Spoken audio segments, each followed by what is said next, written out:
India has issued an advisory for Indian nationals and students in Canada. The country has urged them to exercise caution and be vigilant. It has also warned its citizens in India against travelling to Canada. This comes after the Canadian government updated its travel advisory.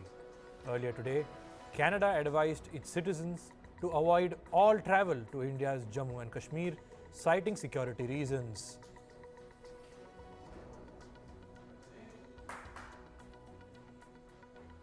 Canadian Prime Minister Justin Trudeau has said that he is not trying to provoke the Indian government. However, he says he is seeking answers over India's alleged involvement in the murder of pro-Khalistan leader Hardeep Singh Nijjar. India has denied Canada's allegations, calling them absurd. In India, protests broke out in the northern city of Jammu. The protest leader said Justin Trudeau is trying to shore up political support among Sikhs in Canada by blaming India for the murder. Meanwhile, Australia's Prime Minister Anthony Albanese said he has discussed the row with Trudeau.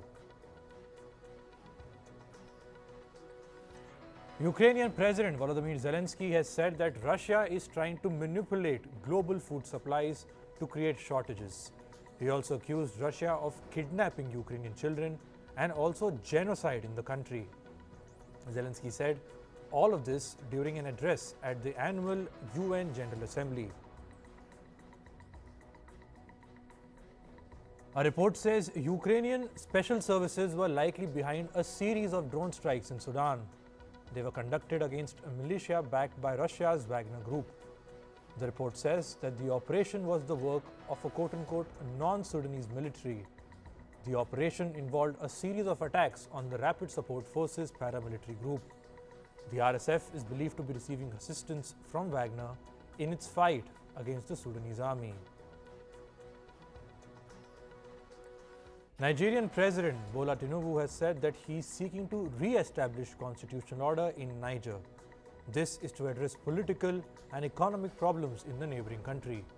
Tinubu is chairman of the West African bloc ECOWAS. ECOWAS has been trying to negotiate with the Niger military junta. The group has said it is ready to deploy troops to restore constitutional order if diplomatic efforts fail. More than 1,200 children have died of suspected measles and malnutrition in Sudan's refugee camps. This is according to the United Nations. Or rather UNICEF, a UN agency. It said that it is worried that many thousands of newborns are at the risk of death. Meanwhile, the WHO has said that about 70 to 80% of hospitals in Sudan's conflict-hit states are now out of service.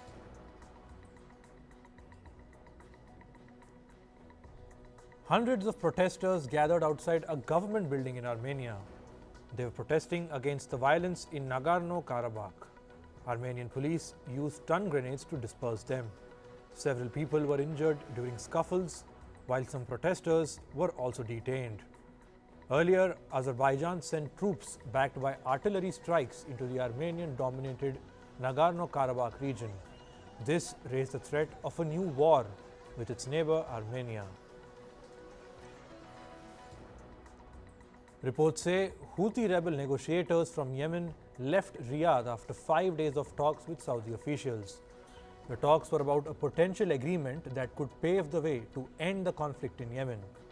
Progress has reportedly been made on some of the main sticking points between the Houthis and Saudi Arabia. 2 Palestinians have been killed and at least 10 have been wounded in the city of Jenin. This was during clashes with the Israeli forces in West Bank. The Israeli military said a drone had struck Jenin but did not confirm the casualties. Opponents of the Iranian regime gathered outside the United Nations General Assembly on Tuesday. They expressed their dismay over the regime's presence at the annual summit. Some protesters focused on Iran's President Ebrahim Raisi's political past in their demonstrations. One of the protesters said, and I quote, "He is a criminal and he should not have a seat in the United Nations." Italian Prime Minister Giorgia Meloni said she will call for international help. This is over her country's migration crisis. Meloni is due to speak to the UN General Assembly on this topic on Thursday. She has described the crisis as an issue akin to the barbarity of slavery. Almost 130,000 migrants have arrived in Italy so far this year. This is nearly double the figure for the same period in 2022. US President Joe Biden's son, Hunter Biden, will plead not guilty to federal gun charges. Last week, Hunter Biden was criminally charged for allegedly making false statements while purchasing a gun. He was also accused of possessing a firearm at a time when he was still using illegal drugs. The new charges came after a deal between the prosecutors and Hunter Biden collapsed in the month of July. The International Criminal Court has disclosed a hacking incident. The ICC says it detected unusual activity on its computer network at the end of last week. However, a spokesperson declined to comment on the seriousness of the hack, if it's been resolved, or who might be behind it. This marks a breach at one of the world's most high-profile international institutions. The ICC is the Permanent War Crimes Tribunal in The Hague. It was established in 2002 to try war crimes and crimes against humanity. In climate, leaders from all across the world met for the opening day of the 2023 Sustainable Development Goals Summit at the United Nations. UN Secretary General Antonio Guterres delivered the opening remarks, and he called upon countries to switch to renewable energy. The World Health Organization has said that floods, wildfires, drought, and extreme weather are driving a global health crisis. This crisis needs to be tackled with climate action. While speaking at a climate meet in New York, WHO chief Tedros Ghebreyesus said that melting ice caps and rising sea levels are crucial issues but are distant threats. He added that the problem of changing climate is right here. Peruvian President Dina Boluarte has proposed the creation of an international pact to tackle the effects of the El Niño weather phenomenon. She made the statement while speaking to the world leaders gathered at the United Nations General Assembly in New York. Boluarte called for increased collaboration to ease the effects of the weather phenomenon. Peru's central bank earlier said that the El Niño effect is a risk to the local economy and inflation. Pakistan's caretaker Prime Minister has called upon rich countries to fulfill their financial pledges to fight climate change. The interim Prime Minister made the comments while addressing a United Nations summit on SDG or Sustainable Development Goals. He said that developed nations must fulfill their pledge to provide $100 billion annually in climate finance. Scientists say that climate change made the heavy rainfall that led to deadly floods in Libya up to 50 times more likely. The powerful storm caused 2 dams to break. Libya's eastern city of Derna was inundated and thousands of people were killed. Scientists have warned that climate change pushes weather to new extremes. Australia is on high alert as it prepares for a summer bushfire threat. The New South Wales Rural Fire Service is hoping to destroy any fuel that a bushfire could consume. 4 years ago, Australia witnessed deadly bushfires and at least 33 people were killed. Swaths of land in southeastern Australia were destroyed.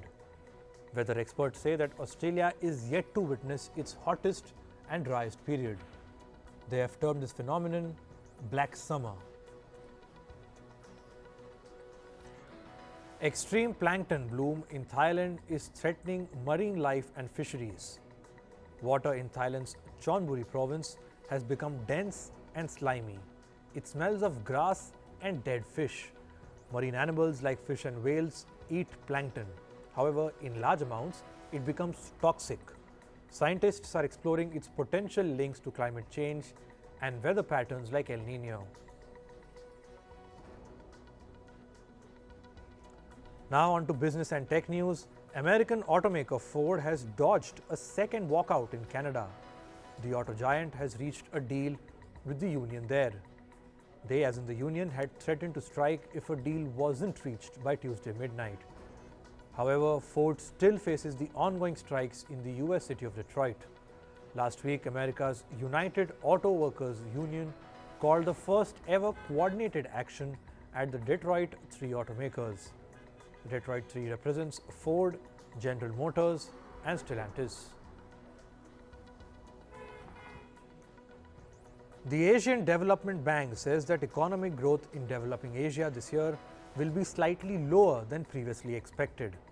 This is because of China's weak property sector and risks due to the El Niño weather phenomenon.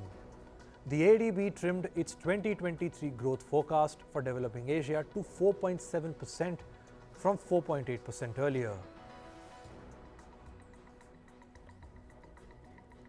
A full, lengthy shutdown of the US government is quote-unquote likely at the end of this month. This is according to analysts at investment management company PIMCO. The current funding for most US government programs expires on the 30th of September. If lawmakers are unable to pass a new budget by then, large swaths of government functions would shut down. Argentina's economy shrank 4.9% in the second quarter of this year. This marks the first time the country's growth was in the red since 2020. Argentina's agricultural sector registered the highest drop. It declined 40.2% compared to the same period the previous year. Walt Disney is boosting spending on its theme parks as it faces challenges elsewhere. The company has said it will nearly double its capital expenditure for the parks business to about $60 billion. It will do so over the next 10 years, and this comes as the firm sees losses in the Disney Plus streaming business. Some workers within Amazon's hardware division say their morale is going down. This is amid staff cutbacks and a pipeline of devices in development. The division is responsible for making devices like the Kindle Reader and Echo voice assistant. It has lately been plagued by mass layoffs and key executive departures. The US Department of Justice is investigating Tesla. It's looking into the personal benefits that Tesla may have provided to its CEO Elon Musk since 2017. Officials have reportedly requested information about transactions between Tesla and entities connected to Elon Musk. Meanwhile, Elon Musk's SpaceX has countersued the US government. This is over an older lawsuit that was brought by the US against the space company. The US had accused Elon Musk's firm of refusing to hire refugees, thus violating the US Constitution. In its new lawsuit, SpaceX argues that the judges hearing the older case have not been appointed fairly.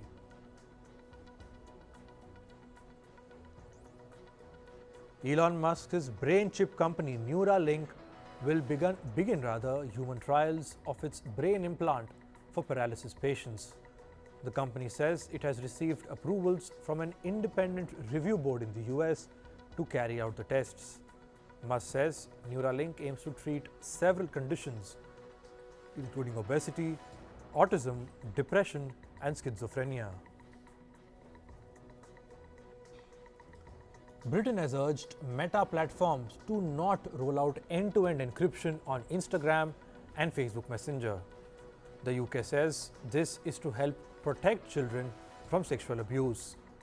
The country's Home Secretary Suella Braverman said she supported strong encryption for online users. However, she said it could not come at the expense of children's safety. Moving to sports, in cricket, grounds will have more grass and will have bigger boundaries for the upcoming One-Day International World Cup. The International Cricket Council, or ICC, has advised World Cup hosts India to make the adjustments due to the expectation of heavy dew. Damp fields give an advantage to teams that bat second. Cricket venues in northern and central India receive heavy dew during October and November. Indian pacer Mohammad Siraj has claimed the #1 spot in the one-day international rankings. Siraj jumped 8 spots after his spectacular performance against Sri Lanka in the Asia Cup finals. During his spell, Mohammad Siraj took 6 wickets for just 21 runs in the 7 overs that he bowled. New Zealand pacer Tim Southee will undergo surgery on a fractured thumb. The speedster injured his right thumb against England last week. Tim Southee is likely to be fit for the World Cup opener against England, which is on the 5th of October. In football, Spain's women's national team has forced protesting players to rejoin the team. They were threatened with sanctions by Spain's Football Federation. Players Aitana Bonmati and Alexia Putellas were seen at a practice session after threatening to boycott earlier. However, protests in Spain continue after the World Cup kissing controversy. Manchester City beat ZVEZDA 3-1 in their UEFA Champions League group stage match. Osman Bukhari scored in the 45th minute, giving ZVEZDA an early lead. Man City came back in the second half as Julian Alvarez scored twice in the 47th and 60th minute. Rodri netted another goal for the Sky Blues in the 73rd minute to seal the victory. However, Man City's midfielder Bernardo Silva got injured during the game, and he now joins 4 other injured City players on the sidelines. Barcelona had a commanding 5-0 win over Antwerp in the UEFA Champions League group stage. Joao Felix scored for Barca in the 11th minute. Robert Lewandowski contributed with a goal in the 19th. That's just 3 minutes later, one of Antwerp's defenders scored an own goal, adding to their woes. In the second half, Gavi netted the ball in the 54th. Then Felix scored for the second time in the 66th minute as Barcelona secured an easy win. French giants PSG beat Germany's Borussia Dortmund 2-0 in their group stage game. Striker Kylian Mbappe scored on a penalty in the 49th minute. Ashraf Hakimi delivered the second goal for PSG in the 58th minute. AC Milan drew 0-0 with Newcastle United in their Champions League bout. Despite firing 9 shots at the goal, Milan failed to put the ball in the net. Meanwhile, things got ugly between fans of the two teams. Italian police say one Newcastle United fan was attacked and stabbed by 7 to 8 AC Milan fans. Officials have opened an investigation and are looking for the suspects. Things turned ugly in the stands of yesterday's National Football League match in the US. A brawl broke out between fans during the New England Patriots and Miami Dolphins game. A father of 2 died after being punched and hitting his head on the ground as he fell. The fan, who's Dale Mooney, had not skipped a single Patriots home game in the last 30 years. Massachusetts police officials have launched an investigation and are searching for the suspect. For the first time ever, a MotoGP race will be held in India. However, some top riders are facing visa issues which has delayed their arrival. World number 5, the Aprilia rider Alex Espargaro is facing a delay in getting his visa. Honda Spanish rider Marc Marquez is also facing a delay. Organizers say the delays have been caused by technical issues. The MotoGP race will be held at the Buddh International Circuit in Greater Noida, which is near India's capital, New Delhi. The race is on the 24th of September. Moving to entertainment, American-Australian actor Nicole Kidman is auctioning a Zoom meeting for more than $1,000 to help raise funds for Hollywood writers and actors who are currently on strike. Comedian Rachel Bloom is offering a virtual coffee session. Funds raised from these activities will be channelized to help striking actors and writers. The Hollywood strike has been ongoing since May 2023. American model Heidi Montag has revealed that she underwent 10 plastic surgeries at the age of 23 that almost took her life. Montag was allegedly also given an incorrect dosage of painkillers. She said, and I quote, "I wasn't even in a place to film." The surgeries included chin reduction, brow reduction, and brow liposuction. These surgeries can lead to complications if not done under proper medical care. American actor Mark Wahlberg has hinted towards ending his acting career. He said, and I quote, "I don't think that I'll be acting that much longer at the pace I am now." Wahlberg also expressed his wish to become a director in the near future. The actor is known for his roles in the Transformers franchise. Trouble is piling up for comedian Russell Brand. In the latest, Brand's promoters have postponed his live gigs. Meanwhile, YouTube suspended monetization on Russell Brand's channel. This comes after multiple women accused him of rape, sexual assault, and emotional abuse. British police say they received another sexual assault allegation against the comedian. Brand has denied all these allegations. Actor Matthew Scott has revealed that he had to go for conversion therapy and shock therapy after he came out as gay. In a podcast, Scott said that he was 18 years old when he told his parents that he was gay. His parents apparently made him attend 3 hours of conversion therapy every week. Actor Stephen Fry has revealed that his voice from the Harry Potter audiobooks was taken by an artificial intelligence software and was replicated without consent. He said that when he got to know about this, he sent it to his agents, who also had no idea that such a thing was possible. Fry added, and I quote, "It won't be long until full deep-fake videos are just as convincing." Fry calls himself a proud member of SAG-AFTRA. SAG-AFTRA is a Hollywood actors union that is currently on strike, demanding higher pay and protection from the US use of AI. American actor W.H.O Phillips has filed for divorce from her husband and actor Danny Masterson. This comes after Masterson was sentenced to 30 years in prison over rape. Phillips asked for the custody of their daughter and asked a court to arrange for spousal support. The couple had gotten married in the year 2011. Actor Kevin Costner and designer Christine Baumgartner have finally settled their divorce after a long battle.